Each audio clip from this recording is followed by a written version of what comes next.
my name is Deborah Tien. Today, on behalf of the Flute New Music Consortium, I am happy to welcome Dr. Andrea Reinkemeyer to talk about herself and her piece Wrought Iron, which won the 2019 FNMC Composition Competition in the Flute Plus category. Welcome, Andrea. Thank you. This is really going to be fun, Deb. Thanks. Let's talk about yourself, your musical background, and your current activities. Sure. Yeah, I grew up in Oregon, just outside of Portland, and then I went to the University of Oregon for my undergraduate degree, and then I moved on to Ann Arbor, Michigan to complete my graduate work in composition at both the master's and doctoral level. After that, I taught at Bowling Green State University for 5 years, music theory, composition, and technology. And then my family took a big adventure, and we went to Bangkok, Thailand for 3 years. And at the end of that, I applied for and got my current job at Linfield, soon-to-be University. And so I've been there for 6 years, and I was just promoted to associate professor of composition and theory. Thank you.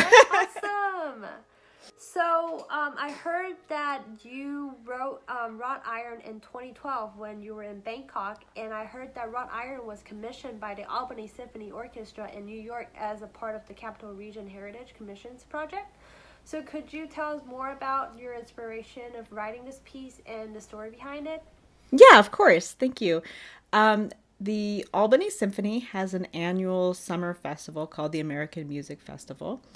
And I think it's every other year that they commission a set of pieces by different composers that honor a different historical building in the region.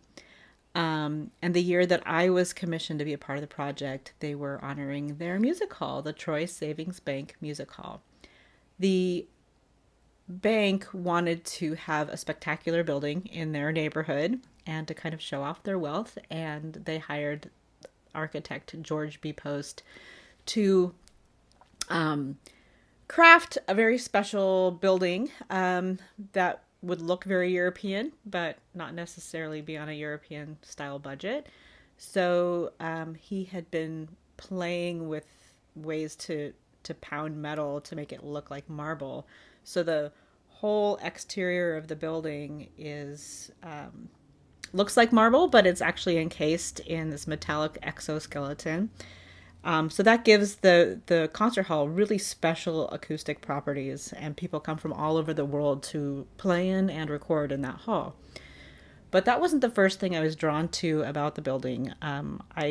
Because I was living overseas, I couldn't pop in and enjoy the acoustic space. I had to rely on pictures that were on the internet. So I found the pictures of the crown, the metal that goes on the top of the building. I thought it was really beautiful.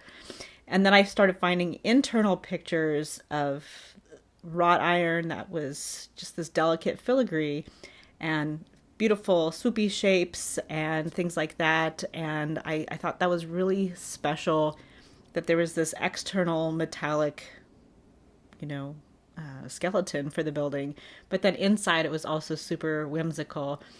And we were given a set of instruments we could choose from. And so I thought, well, I haven't written for the flute for a while, and it's metallic and can be very whimsical too. So I wanted to have the flute, and then to choose percussion instruments that were either metallic or in the shape of some of the shapes that are within that whimsical metalwork. So I have the vibraphone and 2 cymbals, triangle, and then there's bongos, just because I like the bongos, but there are 2 circles, so there's lots of circles in those in the metalwork as well. So anyway, I wanted to use metallic things to be light and airy. And then there's another kind of embedded homage to the building that in the score, I can show you, there are places where I put composers' names, almost kind of like little tombstones in Art Deco kind of font. And that's because composers' names are in a similar font all around the building. So I put little quotations from 2 composers, Beethoven and Chopin, in the piece. One is just a little fur-elise, which was totally accidental. That was the reason why I did the other one, because I came across it kind of accidentally. And then the other one is Chopin, and it's from one of the preludes in A. So, and it was just a silly thing of putting the bass line into treble clef and changing the keys and things like that. So that's how those two spots came into the piece. That's so cool. Thanks for sharing. Do you play the flute? I don't. I play the violin and the piano.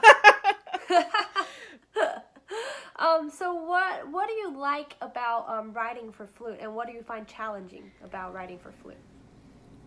Okay, so a little confession. One of my best friends is a flute player, and I kind of think that she can do everything. And every flute player I've ever met has kind of proven that, yeah, you guys can do everything. So what I love about it is the range of colors and like the fast fingers and things like that. So that's what I really love about it. Because violinists and pianists don't have to think about breath. That's one of the things that's more challenging for me. But I think I do that pretty well. I did take a flute methods class a long time ago, so I remember almost passing out for an entire semester. I'm glad you didn't. So, I try to be very respectful of what your needs are as human beings.